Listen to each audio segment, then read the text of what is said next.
just a matter of time.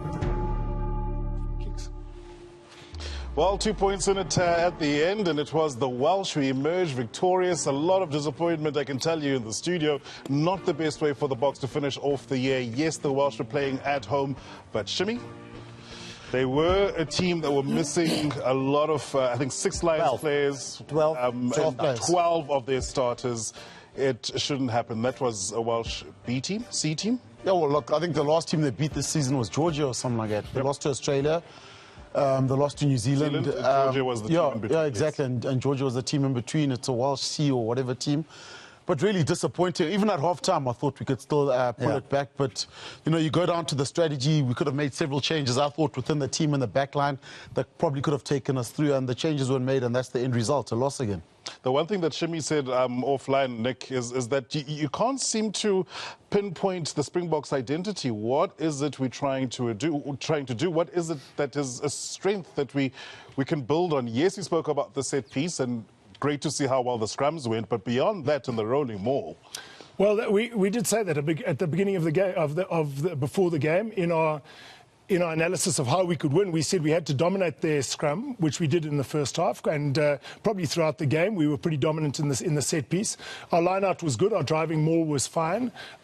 We played off 9 a lot with our forwards, but you can't give a team 14 points straight off the bat in the first 15 minutes from poor defensive positional play, and you're playing away from home. It's a big start in a game like this. And for this team, we fought our way back. We got ahead at one point, but unfortunately, we weren't able to finish it off. I thought, as Shimmy so rightly said, that it cried out for some changes in that back line. And I thought, first of all, at halftime, you could have definitely had a look at that game and said, Warwick Land deserves at least 40 minutes in his proper position at fullback. Dylan Lace was playing a good game on the wing. Keep him on the wing. Kriel has played on the wing before. You could move him into that position, bring Am on as early as possible. Keep Pollard on the field, and perhaps give Rudy Page 20 minutes at because after 60 minutes, the scrum off has run a long way, so you get a bit more momentum out of Rudy Page. So those are the changes I would have made, and I think that when you saw Warwick Land, and you saw our backline play with Dylan Lates, particularly in that counter-attack when he scored a try. It showed players who have an understanding of how of using the ball in their hands. You know, they don't seek physical contact. They seek to commit a player and to pass, or else if the player is not committed, they break the line. So I think it was a missed opportunity for us today. I think in particular it was a weak Welsh team. I know what will happen. They'll say we were also missing key players. But South Africa has a far greater strength in depth than Wales does. And if Wales lose 10 or 15 of their top players, it's a small principality, and they don't have as many players as we do. So it is a very disappointing loss, and I think it brings it now to 7 wins out of 13, which is a 53% win record this year, to add on to the 33.3% last year, which makes an overall win percentage of around 43%. So it is disappointing of these last 2 years. Last, the bizarrity or the oddity of watching a game like this, especially in the presence of you gentlemen, is that we were calling for the same changes that Nick has been speaking of, and doing so independently. Sometimes I wonder whether the coaches don't maybe make too many plans that have got nothing to do with what is actually taking place on the field of play. If we could see the changes that were lacking, even the likes of a Louis Streder coming on a little bit early just to relieve the scrummy, what is it that the coaches are not seeing, or why would they persist perhaps with 1 or 2 selections? It seems strange to me. Yeah, but, you know, quite a bit of debate is around the way we defended in the first half. Now, somebody told them that's the way we're going to defend. You can't tell me suddenly out of the blue we're pulling in the wing and we're leaving a gap on the outside. Somewhere we decided if we use that defensive game plan, we can actually put pressure on the inside players of Wales, and they'll be reacting a little differently. And unfortunately, 2 kicks and it's 14 points, as Nick mentioned. Now then you're trailing, okay? But you did actually just made 2 mistakes, but it's mistakes that everybody in the studio said, but we never defended like that. So that's the call. Then we spoke about and we showed how New Zealand plays first channel, move more, the ball moves to second, third channel, and they get over the advantage line. We spoke about South Africa attacking the first. So somebody decided that's the way we're going to play. And, you know, we talk about Coetzee at fullback, not passing, whatever. Yesterday there was an article by Alistair saying, in a way, if you read between the lines, that's the way he wants the player to play.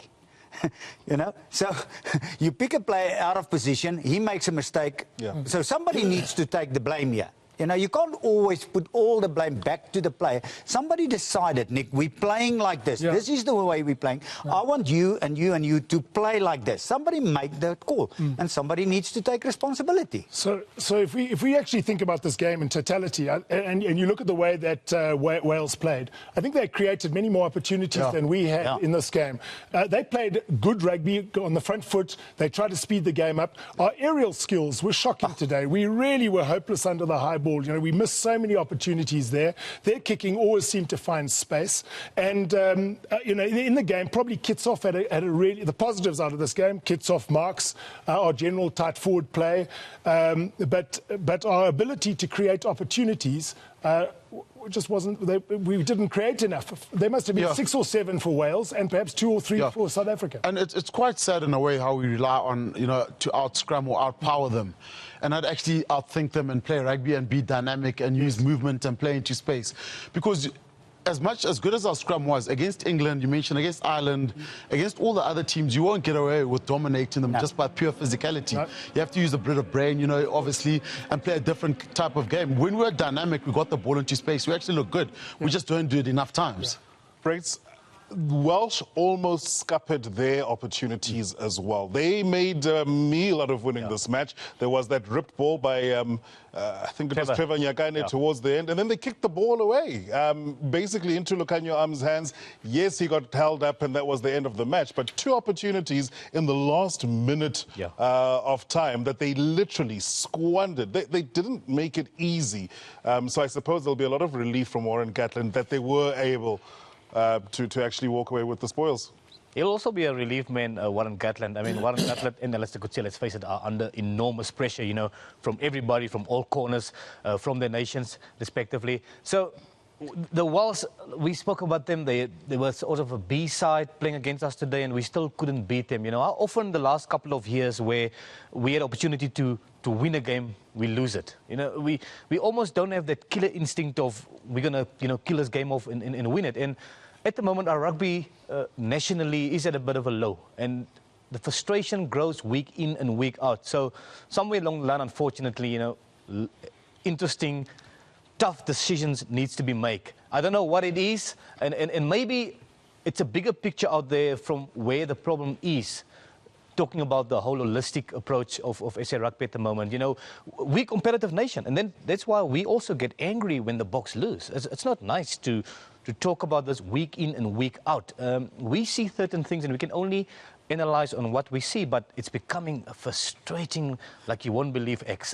You know, watching the game in the studio with the boys, you could see how animated we became. And it's at a point where decisions need to be made, and the right decisions needs to be made going forward to save the future of our beautiful game. You're being very diplomatic. It was a little bit more than animated and angry. No, but we're talking about killer instinct. Okay, 77 minutes on the clock. We get the ball inside our own 22. We know we're under pressure, but we've got 3 minutes to go. We kick it out. You know, you take New Zealand anytime. Yes, and we can look at New Zealand because they are the #1 and they're the best. They will not kick the ball away. They will keep playing and playing and playing from inside their own 22. We've got 3 minutes. Then we actually get a turnover. A fantastic turnover with a minute and a half to go. And we can't finish. We can't finish off. And the question Nick, what we should ask, it's unbelievable. Yeah, you wouldn't find any New Zealand team in Super Rugby doing that. They would hold on to the ball, take it through the phases, try and win a penalty. When you've won a penalty, you kick it out into the corner. You then start driving more, perhaps get another penalty, get in closer to the line. We were only 2 points behind, so even a drop goal at the end or a penalty would have won us the game. So there needs to be some sort of of intelligence and leadership. But when you're asking questions there early on, I think what South African rugby has to ask itself now in this period between the end of this tour and the start of next season, the question you've got to ask is, what is the progress that's been made between last year and this year? One could argue more wins, but then you've got to argue the teams we beat. Yeah. So we beat France 4 times, and we realised that France are at a very low ebb at the moment. We beat Argentina twice; they're also at a very low ebb, and we beat Italy, who, with the greatest respect to Italians, they're not in the top 10 in the world. So we've never beaten a team above us so far. We lost badly to the All Blacks away. We lost badly against Ireland. So progress limited. You've also got to ask questions about selection, because when you're thinking about a team and the way that a team plays, you've got to select in a way that is going to give you an ability to win the game. So certain selections haven't been good this year. The persistence with Zealander when he hasn't played well. The issues around Warwick Gallant coming on the wing when he should have been fullback. I think last year we had Hooghart playing on the wing when we had a number of players. And there are lots of selections that have been questioned. So if there are changes to be made, and Rassie Erasmus is coming back as director of rugby, he's going to have to take a lot of responsibility for what happens from now on. The one thing I think is very important is that the coach has to have direct contact with the players, and the media has to have direct contact with the person responsible for the team. So if Rassie is going to be involved in whatever way, director of rugby, head of department, whatever it is, but he's responsible, then the media must have access to Rassie Erasmus to ask the questions about selections and about the way the team's playing, because he is the ultimate person responsible for the Springboks performance. So those are the questions that need to be asked. What is the progress? Can we continue with selections that have been a bit confusing? And secondly, if Rassie Erasmus is coming back, what role is he coming back in? And if we want to use his coaching expertise, then he has to accept as well that there are media responsibilities and selection responsibilities that he has to answer for as the head of our national team. And also, Naz, I almost get the feeling sometimes, some of the players have a fear of making mistakes. I'd rather back a player to go out and try things and then make mistakes than a player who just get the ball and just do the same thing week in and week out. You got to install that. Like, you can see a guy like Warwick Gallant, he tried his heart out tonight. When he get the ball, he was popping up everywhere. Yes, he made mistakes, but he's going to give you or create something, out of nothing. And that's what you want from some of the players. They're just there to stay in the team for the next week. Yeah, but if we look at, let's say, from the 15th minute to about the 30th minute, we had a couple of nice runs. We've got players going with the ball in both hands, and we created Jesse Kriel's try. That was a fantastic try. I mean, we can create. But the thing is, we keep on talking about the same thing over and over. Week in and week out, we're mentioning this player, if he gets the ball, we know. The ball is never going to get passed to anybody. We talk about the next player. We know if he's in the first channel, he's not going to pass. Now, if we can talk about it, don't you think the opposition or the other countries also, of course, they analyse. And they also see what's going on. And that's the question. Now, I want to put a lot of emphasis on the coaching. The thing is, you see it week in and week out. You see what's not working. Now, how can you not fix it? Now, there's two questions. Or you think that you're in the right frame of mind. The week before New Zealand, 57, we said that's the best training we had for a long time. We lost 57-0. Okay? Now, there's a number of things that didn't work. The Fence game plan didn't work. Nothing worked. Okay? But then we walked away and we said, that's not too bad. Relax, boys, it's not too bad. Now, you look at the last 4 weeks. We've seen playing first channel is not working. So somewhere along the line, somebody needs to take the responsibility and say, listen, Brady, from now on, if you don't do this, I will actually put somebody that can actually do that for me. But we're not seeing that, and that's the thing that worries me a little bit. Shem? Yeah, I just think it comes down to the lack of identity. If you look at how Wales play, or even England, you think about the English team, you know how they're playing. At the moment, with the Springbok team, you actually don't know what they're trying to do on the field. I just get the feeling we go from box kicking off 9 one week, and then we go into space sometimes, and then we go... I don't think... If you look at the way Kitsoff played, it's not a lack of effort. Marks, not a lack of effort. No. Will Colo, I thought he was good, and not a... Eben, charging, I think, popped out his shoulder going into contact. Yeah. So I don't think it's a lack of effort. Sia tried hard, Dan Dupree played well. But for me, it's just that if you had to ask... I mean, even Italy looked organised against us, the way they played, the movement of their forwards. Yeah. We just look sometimes disorganised, and we're in between 2 different game plans. So you can't actually identify, and that's maybe where you get in the confusion within the playing team and the players. Yeah, it's just that identity. And once you get around that and we have a definite way of playing, then I think we can go ahead. Jimmy, you've been with the Currie Cup now. Okay? Yeah. Somewhere along the line, somebody needs to decide what we're doing. Okay? The head coach. It's the head coach. Head coach decides. Yeah. So that's the point I'm making. Even selection. Selection is head coach. The way the But team Nick, plays, that's the head coach. point I'm trying to make. You're talking about we've lost our identity. Of course we've lost our identity. Look at the score.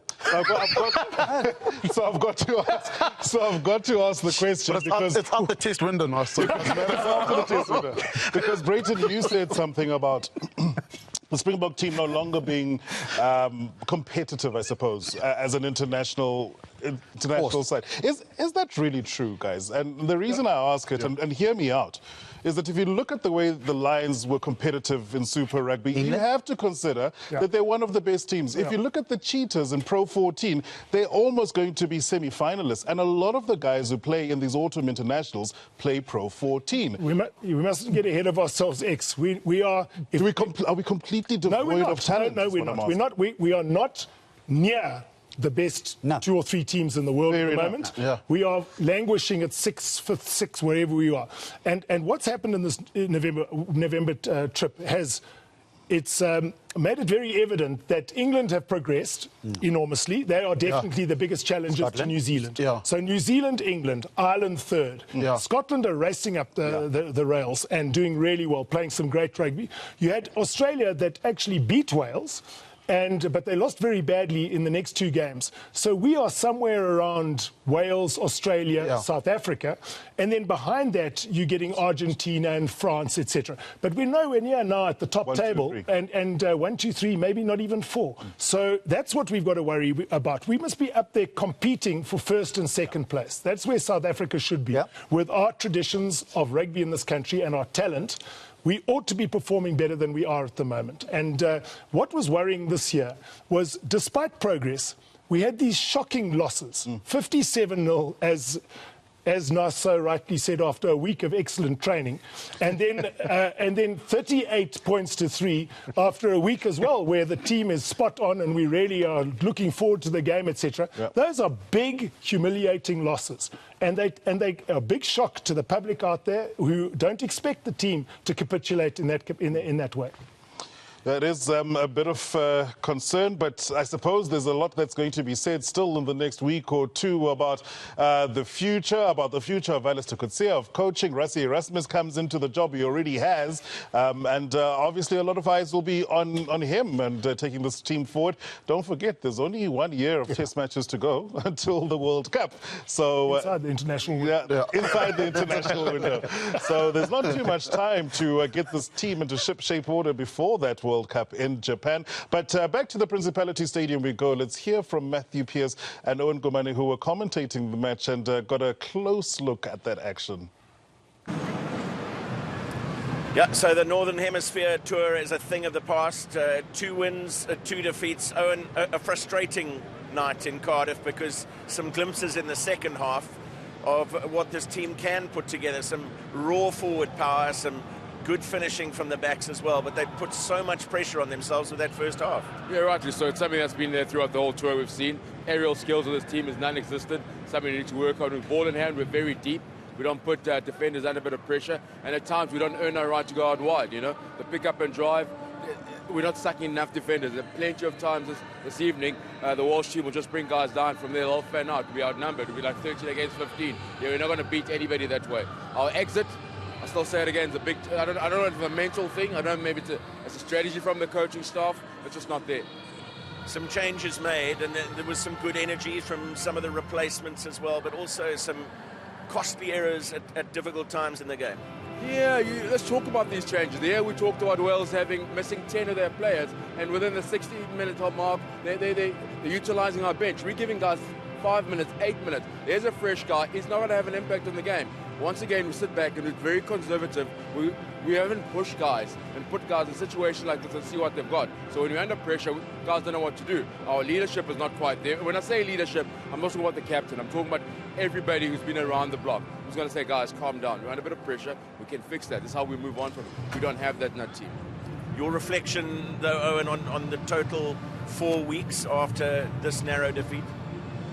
Yeah, if anything, I thought I saw a bit of growth in the pack of forwards. I thought the experience of Francois Lowe, Brent Vermeulen, we missed them today, and rightly so. Wales also didn't have those type of players. But it was good to see guys like Kitsoff coming through. I thought Peter Steff was good. And I think the whole tour, every time he got in the park, he was good. Not much really inspired me in the back line. I thought we've given him enough ball.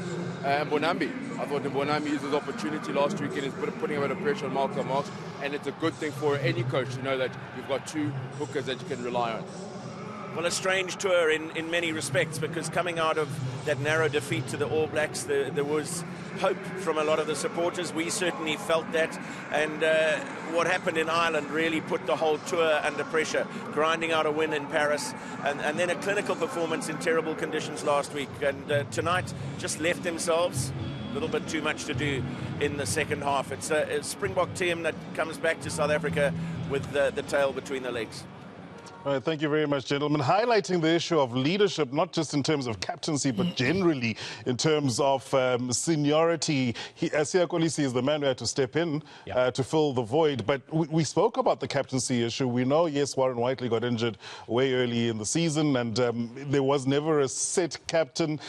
The issue of captaincy, of leadership, or leadership versus captaincy, is that something that they should consider themselves about? Or it's a team, Nick. What should just happen? I thought, again, there's a missed opportunity in that situation. I think Warren Whiteley is acknowledged as being the best captain in South Africa of a franchise team, and was outstanding when he captained the Springboks.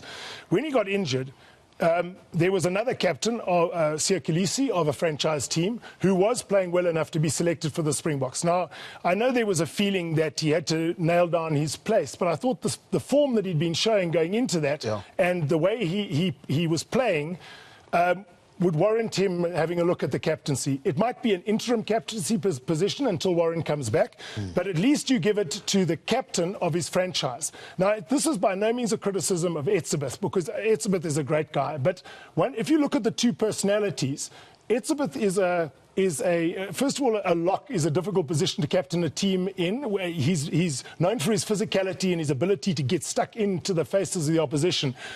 So you need to be a little bit withdrawn from that the impact situation to make clear decisions as a captain on the field. Also, he doesn't look like someone who enjoys the whole picking people up off the ground, congratulating them, saying, okay, guys, this is what we're going to do, and motivating the players around him. It's just a personality thing. And I said it's not a criticism of him. Whereas Siya seems to grow on that. He seems to play better when he's given an opportunity to encourage the players around him. You see it with the Stormers franchise. And I think he would have done a great job for the Springboks had he been given that opportunity. So when one looks at transformation as well, and you look at the issue of having 10,000 people in All Black shirts at Newlands for the game. If you have Siya Kolisi captaining the game, I think that might turn a few heads, and they will say that South African rugby is going in the right direction in terms of what they want to do for the nation. Right, well, let's hear from Siya Kolisi. You took over the captaincy, of course, after that injury a little bit earlier to Eben Etzebeth. There's a few dejected faces as your teammates troop off. Can you just describe the level of disappointment at not ending this tour with a victory? No, we're very disappointed. We really wanted, obviously, to finish off the season well. It's been a tough season, and the way we started today wasn't good enough. We were chasing the game from the first half, but I thought we came back very hard in the second half. We're more physical, and just making mistakes of first phase is very tough to come back, especially in the Northern Hemisphere. In particular, you got your noses in front towards the end there. Why do you think you just couldn't quite close it out? I just think patience, and when we when we get to the half, we make silly mistakes, you know, and then you got to be disciplined here, especially at the end of the game, you know, you got to keep it disciplined. We make silly mistakes. Each guy makes a silly mistake, then it leads to another, you know. But it's all about discipline and, you know, maturity. We're going to learn from this, and it will make us better next year. Thank you for your time. Well, he is a man who's very well spoken. And I'd have to agree with you, Nick, does seem to take the team into consideration, even when he does those post-match interviews, which are very different.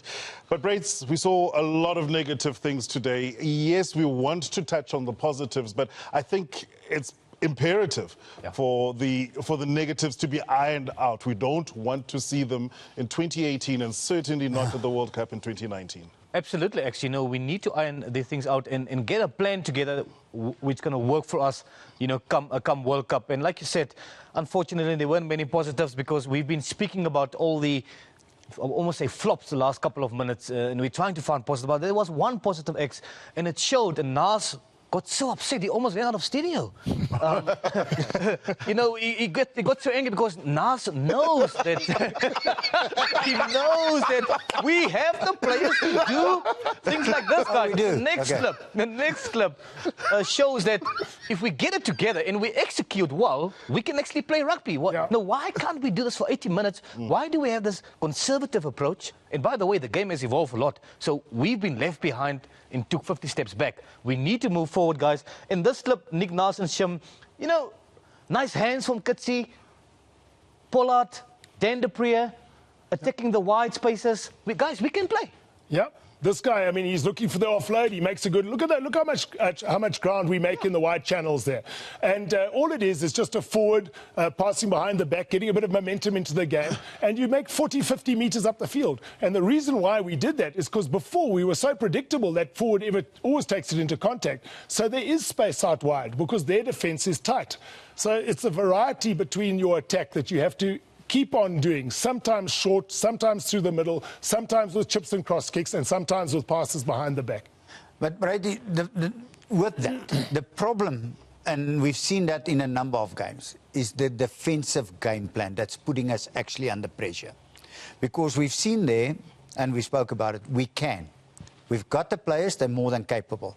But trailing every time 40-0, it's putting extra pressure. It's bringing the conservative game out of us. That's what we said before the game. We tend to then go back to the first channel. Nos, but coming into this game, remember, even when you analyze it, you can't give the Welsh a lot of ball where they attack. When you had the ball, we actually look good. I think the early stages of the second half, we were attacking and we were coming back into the game. We just needed to maintain that intensity and that tempo we're playing with. Then we could have won by 10, 15 points. It's just that as soon as we get there, then we start going back to defending, which we're not really good at. Then the Welsh started coming back into it. But in terms of the strategy, the planning, I thought was wrong from us. If you watch that All Black game, you'd have realized that do not let Wells run at you all the time. How many line breaks? If you're sitting there in the Welsh, when they analyze this, they'll say they butchered 2 or 3 tries. Easily. 2 or 3 tries they butchered. So, Shimmy, what also I noticed in this game is that when we did keep it in hand, we made yards. We made yards. So it was just a question of having the confidence to pass accurately and keep possession and make good decisions between, as we've said, between playing off 9, off 10 and out wide, holding on to possession. Because in the Northern Hemisphere, the Welsh actually are not a physical side in terms of their defence. So we were getting momentum, and when we scored our try, when Kriel scored his try, I mean, we were in a wonderful position. We had about a 6 against 4 in that situation, and we see again, I think, was it Warwick Galant who ran straight and passed? But we have a hooker who ran straight and passed, and we have Kriel with a man outside him who scored the try. I think we've got it. About Warwick Galant, Nick, again, I think he had a solid game. It's not his fault that he got kicked out of position, and again, responsibility needs to be taken, but he redeemed himself so well, Nas, in that second half. Absolutely. That here is a potential game breaker and match winner for us. So hopefully, if the rugby gods are listening, please play this boy at 15. Yeah. Yeah, Brady, and I don't know why. I mean, you almost, for some reason, we consider just getting the ball to the wing as something risky. You know, that's rugby. I mean, as far as I understand, that's how rugby is meant to be played. But for us, it's considered risky and you know... Very, very dangerous. Might make a mistake. Yeah, getting the ball into space. So since when was that risky? The Lions did it pretty successfully. The Bulls actually are doing it pretty well. Curry Cup. Province did it well. Why is it considered risky as soon as a guy puts on a green jersey? Yeah. We have to kick everything away, go into defensive mode. Driving mauls.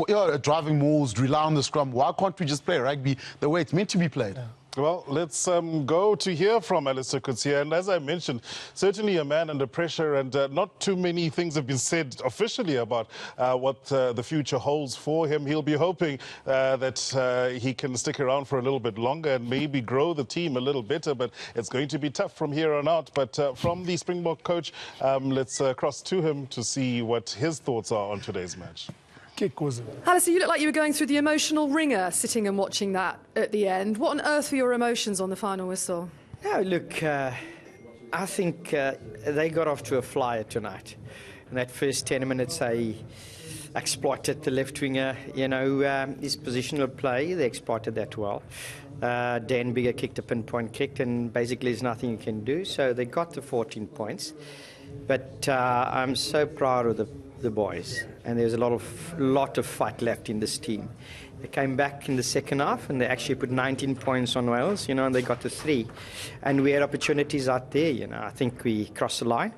I firmly believe that was a score of Malcolm Marx, and we also hit the post, you know, with the conversion from Pollard. So it's a great comeback. But credit to Wales, I think they were desperate for a result as well, and they got off to a good start. Can I be blunt? Were you sitting there at the desk thinking, oh, gosh, my job's on the line here? No, not at all. I just feel for the players, honestly, because there's a few individual errors that they make, you know, and because they want to do so well. It's not about my job is on the line. I'm contracted to 2019, so, you know, I've got to go through a review, but there's been immense progress this year in this team. You know, we had really 2 bad performances this year, the 57-0 and then the 38 against Ireland. But other than that, we had 2 draws. And we came close to beating New Zealand at Newlands. So there's massive progress. We started out with a complete new team this year, completely new team. And I must say, for 13 tests, I am really proud of the effort that these boys are, you know, and the way they work every week, positive, come out and put up a good performance. Isn't the problem, though, that by the high standards that the Springboks have set in the past, those 2 performances this season could ultimately prove extremely costly to perhaps your job? Yeah, but that's rugby. It happens. It happened to Australia. It happens to lots of teams, you know, when you don't get it right and then you don't get it right on the day. And honestly, this whole season, like tonight, you know, the bounce of the ball really doesn't favour us. But this is a transition phase that really, you know, we're going through. And I think for this year, I'm pleased with the improvement, really. I'm pleased with the way our set piece have gone with a young prop in Wilco Louw. A young boy, he's still a young boy. And he's been scrummaging very, very well. You know, Malcolm Marx, his first full season as a hooker. You know, look at Dan Dupree who played tonight. Young talent, Jean-Luc Dupree is not here. So really young players. If you look at the spine of all the players, Halfpenny is a, you know, old campaigner. Dan Biggers, 59 tests, you know, 60th tonight. And Faletau, you know, they're experienced players. And if you look at their spine compared to the spine that we have, then I'm pleased with where we are. And we've got a couple of 18 months to World Cup still to go. And hopefully these players will learn, you know, from these lessons. Do you still have the appetite to do this job up to 2019?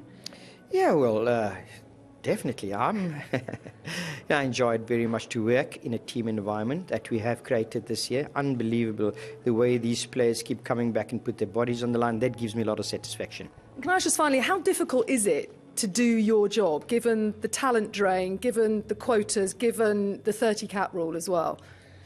Look, they say it's called the poison chalice, and it's not called a poison chalice for nothing. It is a great challenge, and look, it's a challenge that I will keep on enjoying, you know, as much as the enjoyment comes from within the team environment. And as long as those players are still playing for the coaches, I'm there to be leading the team, definitely. And do you believe those players are? I believe definitely. If you look at the second half, 19-3 in the second half against Wales, then I believe they are.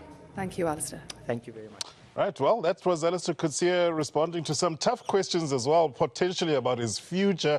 But he is finding positives, and yes, I suppose it is the coach's responsibility, Shimmy, to build on whatever positives you have in your team setup. But you can't sort of blanketly say it's been a successful season. Yes, that match against the Kiwis was absolutely phenomenal to watch, but it still wasn't a win. No, look, I struggle to see many positives. I think that match against the Kiwis, we had no choice. We had been given 50-something points. Classic, South African performance, backs against the wall. We had no choice but to come out fighting, and that's exactly what we did. The New Zealanders had won the championship, if that's the one positive. But if you ask me if we've improved this tour, I'd emphatically say no, we haven't improved. Alistair spoke about the spine of the team and the Welsh team. This Bok team was definitely good enough to give this Welsh team a hiding. If we're honest with it, if you look at both teams, with experience or no experience, this Bok team was definitely good enough to beat the Welsh today convincingly. A little frustrating that we had an opportunity on a tour like this, Nick, to unearth new talent despite the difficulties, and we just didn't give those guys enough of a run to know where we stand, because the next time you put them into a test match situation, rugby championship in 2018, you're not necessarily going to be all that much wiser for how they're going to fare at test level. Unfortunately, the pressure is incredibly intense in that job. I've been there, I know exactly what it feels like. And as the pressure comes on, you start making decisions in survival mode. You're wanting to survive. You're wanting to continue trying to do your job, so you tend to make more and more conservative decisions as you're more and more under pressure. And I think that with Alistair, I think he thought this tour was an opportunity to save his job and to save this year. And up to the tour, apart from the 57-0 against New Zealand away, there had been some progress. But I think in this tour we were expecting a really close game against Ireland, really close, something within the region of 6 or 7 points, that type of game, win or lose. Then to beat France, to beat Italy, and to beat Wales. Yeah. And we unfortunately haven't done it. So these aren't my decisions to take. They're none of ours in this studio. It's just an opinion we're giving.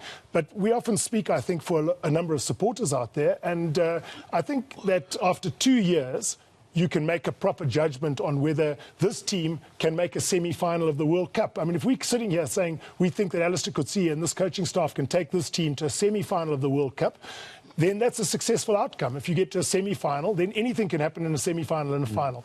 But if we believe that there's someone else who can do better, then it is important that South African rugby make that decision and give it 2 years for that new person to come in and make the changes necessary to make us more competitive. Shimmy's 100% right. There are good enough players, and if we have the right coaching staff, we'll be able to get better performances. You speak about someone else. Nas Rassi, we know, has come back into the system, will be the director of rugby, won't necessarily have his finger in the coach's box at every match. Well, at least we don't know. Is that perhaps an answer to have somebody inserted above the Springbok coach, or is a solution just saying we need a Springbok coach, guys? See, I just look at it differently. I believe we should be 1 or 2 or 3 in the world, but by a big margin, not, Just, yeah. So I've always been a great believer it's a professional sport. You get the best people to do the job. Now, if it's somebody else, then it's somebody else. And if we have somebody in mind to take over then with this guy in future, then you stick this guy with this guy. But the thing is, if Nick spoke about, can we make a semi-final in the World Cup? Not the way we've been playing. We keep on telling ourselves we've got the talent. Now, if we have the talent, you can't tell me the last 2 years of results are fair to the talent we have. Yeah. And that's it. We can debate this. Wat sê hulle tot die koeie huis toe kom. Hierdie koeie gaan nie huis toe kom nie. Braitie, die koeie is verlore. I just want to translate for Nick. Nick is still the cows come home. Yeah. Koeie is met die bulle. I was just laughing because everyone else is laughing. I know what you said. But my biggest concern is now for Alistair and his coaching staff is that, he's risking of losing the dressing room. I hope that doesn't happen. You know, if that happens, then there's no turning back. And hopefully, you know, that hasn't happened. But tough decisions need to be made going forward, because we can't be happy with this kind of mediocrity. I mean, let's be honest, we're a competitive nation. We want to see better, and we want the boys to win. And also put us in a happy mood, because the current way is not helping anybody. Yeah, I think, Brady, the frustrating thing is, you know, the potential is there.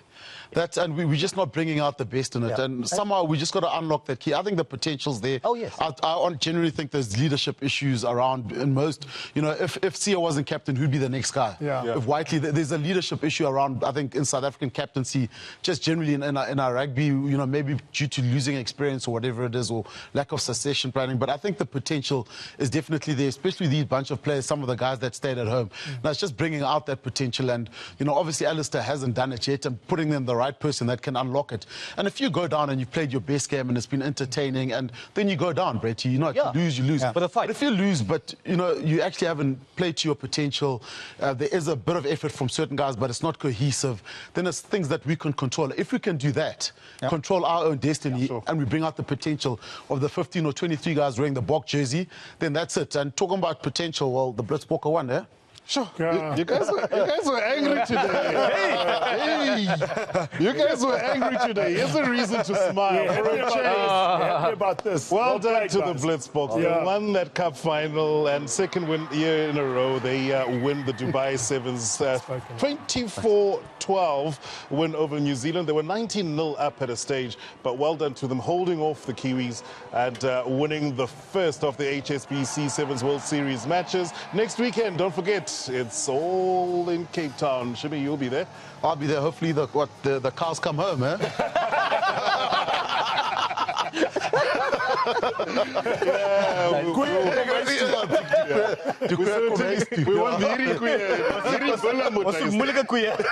Yeah, it's been a difficult match, but thank you very much. A tough season, some ups and really low lows as well. In 2017, we certainly hope that 2018 will bring about better performances from the Springboks. We hope that the Blitzboks can keep going as they have so far. Well started to the HSBC Sevens World Series next weekend. Don't forget, it's in Cape Town. If you don't have a ticket, you're going to have to watch here on your World of Champions. Thank you very much for joining us. Hard like the box. We certainly want to see you guys back on top of the rugby world. Thank you, gentlemen. Thanks, X. And thank you at home. Thanks, guys. Have a good night. Good to go.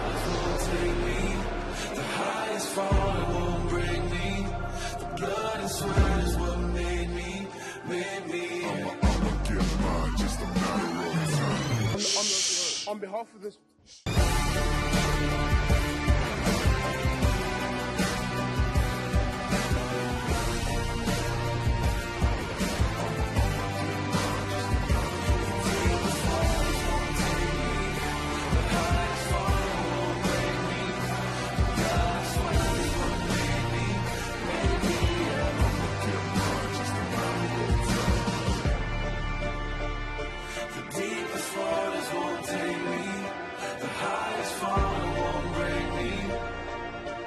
I'ma get mine, just a matter of time.